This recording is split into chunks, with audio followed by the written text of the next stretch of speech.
comment développer ton haut de pectoraux pour des pecs à la fois complets, épais et larges. Aujourd'hui, je vais te présenter l'exercice qui a fait le plus la différence sur mon haut de pectoraux et je vais te donner des séances en PDF pour que toi aussi tu puisses mettre en place cet exercice, que tu t'entraînes en split ou en full body.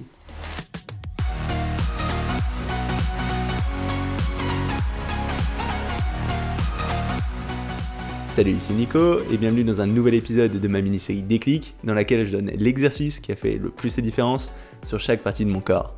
Et aujourd'hui, on va parler du haut de pectoraux. Et c'est un sujet qui est un peu douloureux parce que c'est mon éternel point faible. Bon, sans parler des mollets, mais ça c'est une chose différente, ça me touche peut-être un petit peu moins. Mais ce haut de pectoraux, c'est quelque chose que j'ai énormément de mal à développer. Pourtant, les pecs, ça n'a pas été un problème en soi. Quand j'ai commencé à faire de la muscu, j'ai pris facilement du back pec, même du milieu de pec. J'étais relativement fort au développé couché, je suis assez vite arrivé à 120 kg, puis 140 kg sur développé couché.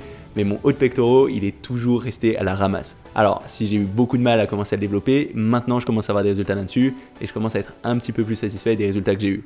Mais pour bien comprendre pourquoi mon approche classique avec les gestes de presse n'a pas très bien marché et pourquoi c'est différent maintenant, c'est important qu'on refasse un point sur l'anatomie de ce haut de pec et qu'on comprenne bien quel type de gestes permettent de le solliciter. Alors, comme tu le sais probablement déjà, ce haut de pectoraux, c'est pas un muscle à part, c'est un des 3 faisceaux qui va composer tes pectoraux ou le muscle qu'on appelle le grand pectoral. Ça va être le faisceau du haut, donc on va parler du faisceau claviculaire, avec en dessous il va y avoir 2 autres faisceaux, le faisceau du milieu qui va être le faisceau sternal et le faisceau du dessous qui va être le faisceau abdominal. Donc ces 3 faisceaux ils vont composer ce muscle du grand pectoral, ces pectoraux, ils vont s'attacher au niveau du sternum, au niveau de la clavicule et au niveau de ton humérus et ils vont contribuer à un geste qui s'appelle l'adduction du bras, c'est-à-dire en soi le fait de ramener ton bras vers le milieu de ton torse, c'est-à-dire de pousser tes coudes en avant pour simplifier.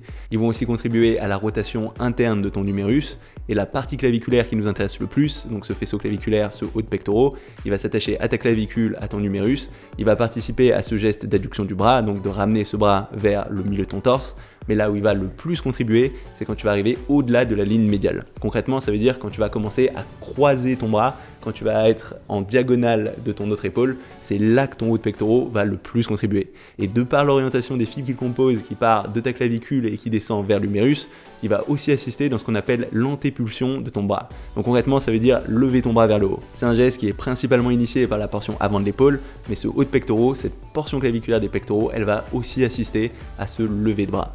Donc en fait, si tu veux vraiment réussir à isoler le haut de pectoraux par rapport au reste des pectoraux, le geste, ce sera non seulement le fait d'avancer tes coudes vers l'avant, mais aussi de monter en diagonale, d'avoir ce lever de bras. Et comme je te l'ai dit, il va y avoir aussi la rotation interne qui est liée à cette contraction des pectoraux, donc avec une légère rotation vers la fin.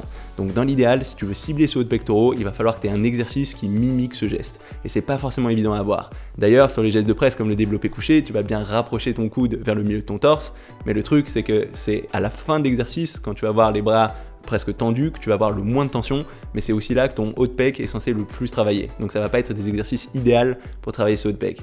Ça va être la même chose sur les écartés, tu vas avoir plus de tension en bas du geste, mais pas forcément en haut, là où potentiellement c'est ton haut de pec qui travaillerait le plus.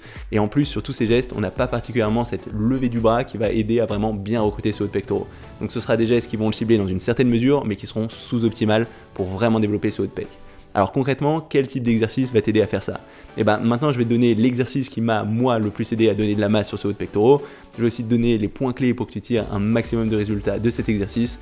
Et enfin, je t'expliquerai comment l'incorporer dans tes séances, quel que soit ton programme, j'entraîne en full body ou en split, avec un petit PDF où tu retrouveras des exemples de séances pour que tu puisses concrètement te servir de cet exercice. Alors quel est ce fameux exercice ? C'est un exercice qui va se passer debout à la poulie en unilatéral. Ce que tu vas faire, c'est que tu vas régler cette poulie pour qu'elle soit légèrement en dessous du niveau de ton épaule. Et ensuite, en tendant le bras, tu vas amener ton coude loin derrière. Et en gardant un angle constant au niveau de ce coude, tu vas avoir un geste de diagonale et croiser ton bras jusqu'à l'autre côté, jusqu'à le passer devant ton autre épaule, en essayant de contracter le plus possible tes pectoraux avec une légère contraction quand tu arrives vers la fin du geste. Donc finalement, ça fait une sorte de diagonale, voire carrément une sorte de virgule. Et on va bien retrouver tous les facteurs importants pour cibler ce haut de pectoraux. Donc le fait de ramener ton bras vers le milieu de ton torse, le fait aussi de lever dans une certaine mesure ton bras et cette rotation en fin de geste. Et le fait de travailler en unilatéral à la poulie, ça va te permettre d'avoir l'amplitude nécessaire pour aller jusque dans la zone zone où ça va être surtout ton haut de pec qui travaille et de garder de la tension tout au long de ton geste, ce que tu vas pas avoir forcément aux haltères ou sur les gestes de presse.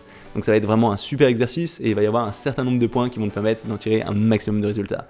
Le premier point, ce sera, comme sur tous les exercices de pectoraux, de faire attention à la position de tes omoplates. Parce que si tu as tendance à faire le dos rond, tu vas pas bien étirer ces pectoraux et ce sera moins efficace pour le stimuler. Donc ce sera important de toujours tirer tes omoplates en arrière en gonflant ton torse. Ensuite, un deuxième point clé, ce sera de te concentrer sur le geste de ton coude plutôt que sur le geste de ta main. Parce qu'on ne veut pas de mouvement au niveau de ton coude, on veut que l'angle de ton coude il soit constant. C'est vraiment juste un mouvement de ton numérus, donc tout ce qui se passe au niveau de ton avant-bras, c'est pas important. Donc on ne veut pas qu'il y ait de mouvement de ce côté-là. Donc concentre-toi sur le geste de tes coudes, pas particulièrement sur le geste de ta main.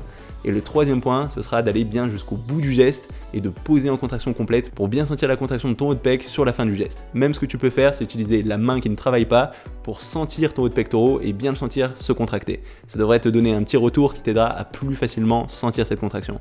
Et c'est vraiment important d'aller bien jusqu'au bout, parce que comme on l'a vu, c'est plutôt sur la fin de ton geste que ce haut de pectoraux va travailler. Donc il faut que tu fasses attention à ces 3 points et tu verras, tu retireras un maximum de résultats de chacun de ces exercices. Donc fais attention à avoir tes omoplates tirées en arrière, à te concentrer sur le geste de tes coudes et à te concentrer sur le fait d'aller bien jusqu'au bout de ton geste, posé en contraction complète.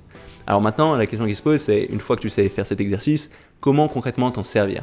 Et cet exercice, il est vraiment intéressant parce qu'il peut servir dans plusieurs contextes, notamment comme exercice d'activation, ça veut dire un exercice que tu vas pouvoir faire avant ta séance pectoraux, en début de séance, quand tu as le plus d'énergie, mais aussi ce que ça va faire, c'est que le fait d'accumuler du sang dans cette zone avec cet exercice qui te permet d'avoir une très bonne contraction, ça fera que ensuite, quand tu feras tes gestes de presse, même s'ils ne sont pas optimaux pour vraiment cibler ce haut de pec, tu vas quand même réussir plus facilement à recruter ce haut de pec parce que tu seras déjà familier avec cette contraction, tu auras déjà du sang dans la zone. Après, un deuxième contexte dans lequel tu peux utiliser cet exercice, ce sera au contraire en fin de séance. Parce que le fait d'avoir un exercice qui te permette une très bonne tension grâce à l'utilisation d'une poulie et qui nécessite pas forcément de mettre très lourd, ça fait que c'est le genre d'exercice que tu pourras utiliser en fin de séance pour finir de complètement fatiguer ce haut de pectoraux. Donc là, tu utiliseras des poids vraiment légers, tu te concentreras plutôt sur un grand nombre de répétitions, plutôt 15-20 répétitions, en essayant toujours de bien contracter la zone en te concentrant sur cette contraction tout du long. Alors, pour t'aider à mettre tout ça en place, je t'ai préparé un petit PDF avec des grandes règles et des exemples de séances qui seront valables que tu t'entraînes en full body ou en split pour que tu puisses t'en servir quel que soit ton type de séance. Donc si ça t'intéresse, n'hésite pas à télécharger ce petit PDF en cliquant sur le lien sous cette vidéo.